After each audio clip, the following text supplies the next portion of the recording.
Assalamualaikum warahmatullahi wabarakatuh. Kami dari kelompok 16 akan mempresentasikan tugas kami, yaitu pengertian dan asas-asas hukum dagang beserta contoh penerapannya.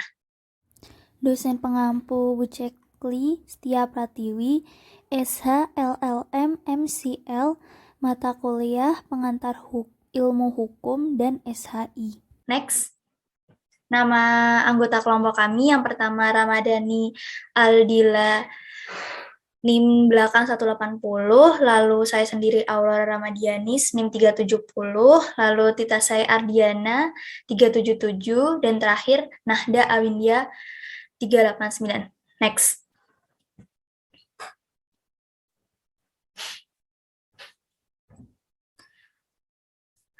Pengertian yaitu hukum dagang yaitu hukum yang mengatur tingkah laku manusia yang ikut melakukan perdagangan hukum yang mengatur hubungan hukum antar manusia dan badan hukum satu sama lain dalam lapangan perdagangan. Definisi dari beberapa orang yaitu M. Iksan, Purwosubcipto, dan CST Kansil. Next. Yang pertama dari M. Iksan yaitu mendefinisikan hukum dagang adalah hukum yang mengatur masalah perdagangan, yaitu masalah yang timbul karena tingkah laku manusia dalam perdagangan atau perniagaan. Next. Dan kedua dari Purwosubcipto yaitu mengartikan hukum dagang sebagai hukum perikatan yang timbul dalam lapangan perusahaan. Next. Terus ketiga yaitu CST Kansil menyamakan hukum dagang dengan hukum perusahaan sehingga hukum perusahaan adalah hukum yang mengatur tingkah laku manusia yang turut melakukan perdagangan dalam usaha memperoleh keuntungan. Lalu hukum dagang merupakan ketentuan yang mengaturkan segala aktivitas manusia dalam melakukan perdagangan untuk tujuan keuntungan atau profit. Segala sesuatu yang berkaitan dengan perdagangan, jual beli, atau perniagaan aturan tersebut termasuk ke dalam hukum privasi yang turunannya berupa hukuman perdata. Lalu, yang terakhir ini hukuman dagang masuk ke ranah hukum perdata karena melibatkan segala interaksi antar individu atau antar individu dengan suatu pihak tertentu. Hukum tersebut diatur dalam Perdata Khusus atau Kitab Undang-Undang Hukum Dagang atau KUHD. Next dilanjutkan oleh Nada Awindia.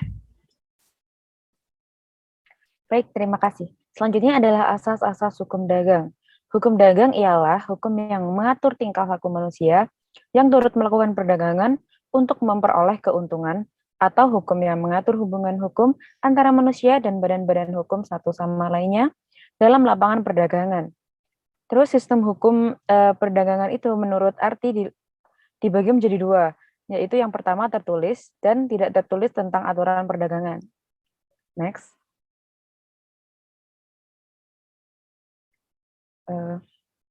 Berlakunya hukum dagang.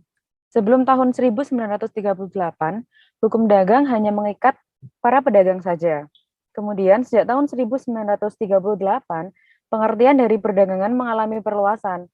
Perluasan kata menjadi segala yang berkaitan dengan usaha.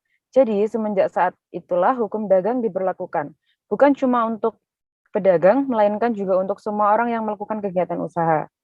Yang dinamakan perusahaan adalah jika memenuhi unsur-unsur di bawah ini, yaitu 1. Terang-terangan, 2. Teratur bertindak keluar, dan yang ketiga, bertujuan untuk memperoleh keuntungan materi. Next. Sementara itu, untuk pengertian pengusaha adalah setiap orang atau badan hukum yang langsung bertanggung jawab dan mengambil resiko di dalam perusahaan, dan juga mewakili secara sah. Perusahaan terbagi menjadi 3 jenis. Di antaranya ada perusahaan seorangan, yang kedua ada perusahaan persekutuan atau CV, yang ketiga ada perusahaan terbatas atau PT. Next. Selanjutnya dilanjutkan oleh Tita Sai.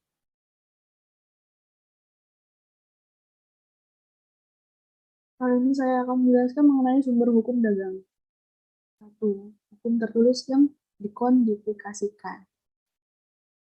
KUHD atau WVK. Baik, saya akan menjelaskan mengenai sumber hukum dagang. Yang pertama yaitu hukum tertulis yang dikodifikasikan. A. Kitab Undang-Undang Hukum Dagang atau bisa disebut KUHD atau Wetboek van Koophandel Indonesia disingkat menjadi WVK. Yang B yaitu KUHS atau Kitab Undang-Undang Hukum Sipil atau Burgerlijk Wetboek Indonesia disingkat menjadi BW. Yang kedua yaitu hukum tertulis yang belum dikodifikasikan. Hukum tertulis yang belum dikodifikasikan yaitu peraturan perundangan khusus yang mengatur tentang hal-hal yang berhubungan dengan perdagangan. CST Kansil 1985 ayat 7. Sifat hukum dagang yang merupakan perjanjian yang mengikat pihak-pihak yang mengadakan perjanjian. KUHD di Indonesia kira-kira 1 abad yang lalu dibawa dari Belanda ke tanah air kita, dan KUHD ini berlaku di Indonesia pada 1 Mei 1848. Yang kitabnya terbagi menjadi 2. Masing-masing kitab dibagi menjadi beberapa bab tentang hukum dagang itu sendiri dan terbagi dalam bagian-bagian, dan masing-masing bagian itu dibagi dalam bagian-bagian dan masing-masing menjadi pasal-pasal atau ayat-ayat. Hal yang diatur dalam KUHS mengenai perikatan umumnya seperti 1. Contract of sale, yang mana juga bisa disebut menjadi persetujuan jual beli. Yang kedua adalah contract of hire, persetujuan sewa menyewa. Yang ketiga adalah contract of loan, persetujuan pinjaman uang. Hukum dagang selain diatur KUHD dan KUHS juga terdapat berbagai peraturan-peraturan khusus seperti peraturan tentang koperasi, 2 peraturan paylismen, ketiga undang-undang oktroy, keempat peraturan lalu lintas, kelima peraturan maskapai andil Indonesia, dan keenam peraturan tentang perusahaan negara. Nah, selanjutnya mengenai asas-asas hukum akan dibacakan oleh Ramadhani Aldila. Asas-asas hukum dagang, pengertian dagang dalam yaitu segala perbuatan antara produsen dan konsumen. Pengertian perusahaan yaitu seorang yang bertindak untuk mencari keuntungan dengan cara di mana yang bersangkutan menurut timbangannya lebih banyak menggunakan modal daripada menggunakan tenaga sendiri.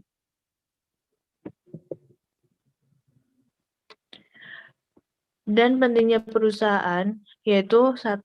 Kewajiban memegang buku tentang perusahaan yang bersangkutan. Yang kedua, perseroan firma selalu melakukan perusahaan.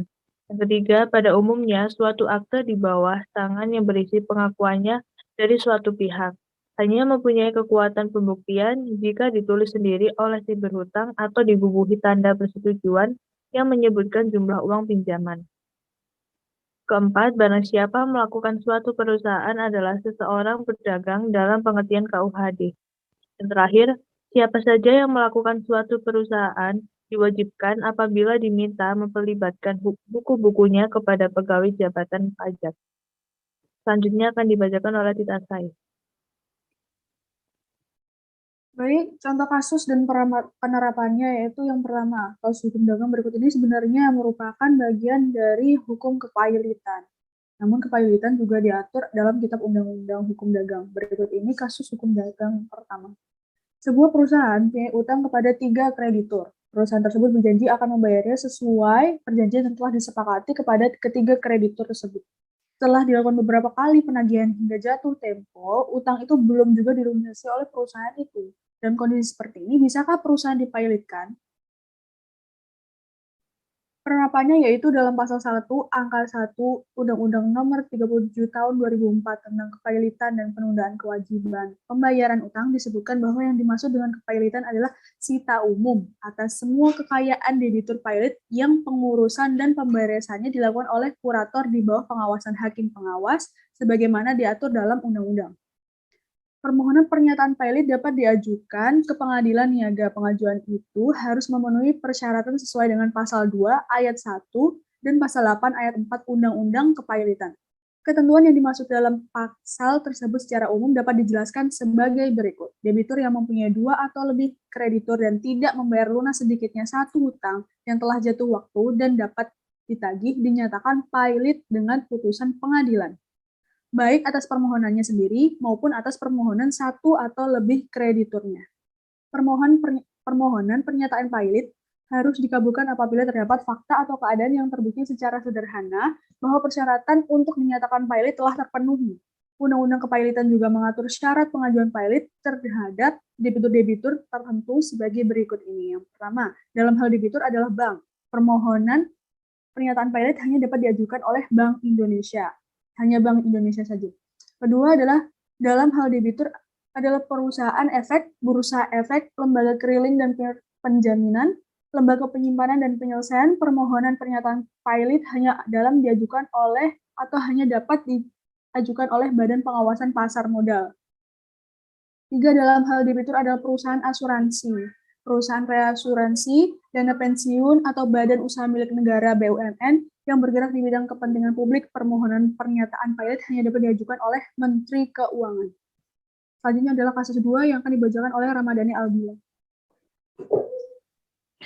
Contoh kasus hukum dagang selanjutnya adalah kasus hukum dagang yang terkait dengan merek dagang.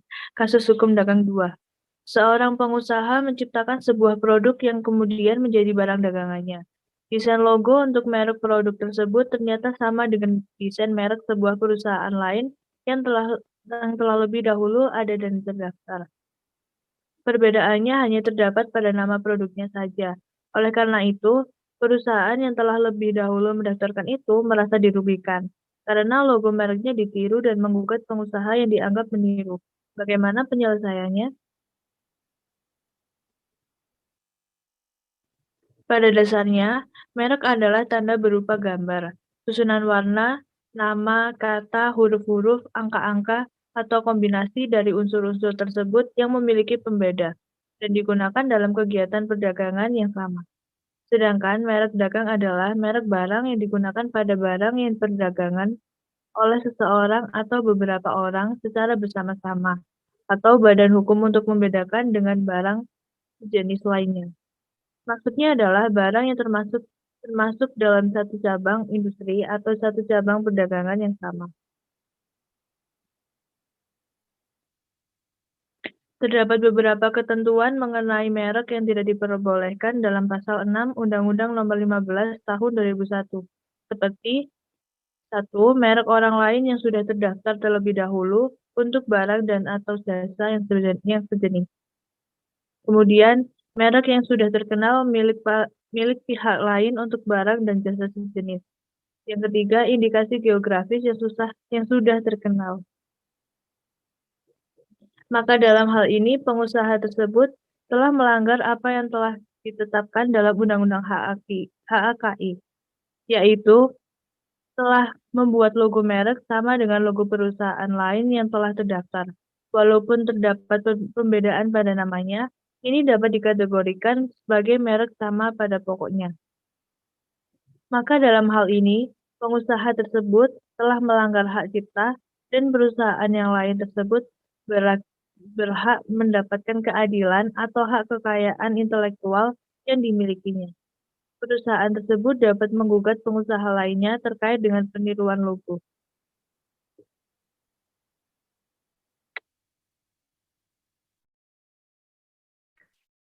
Baik, sekian presentasi dari kelompok kami. Bila ada salah kata, mohon maaf. Wassalamualaikum warahmatullahi wabarakatuh.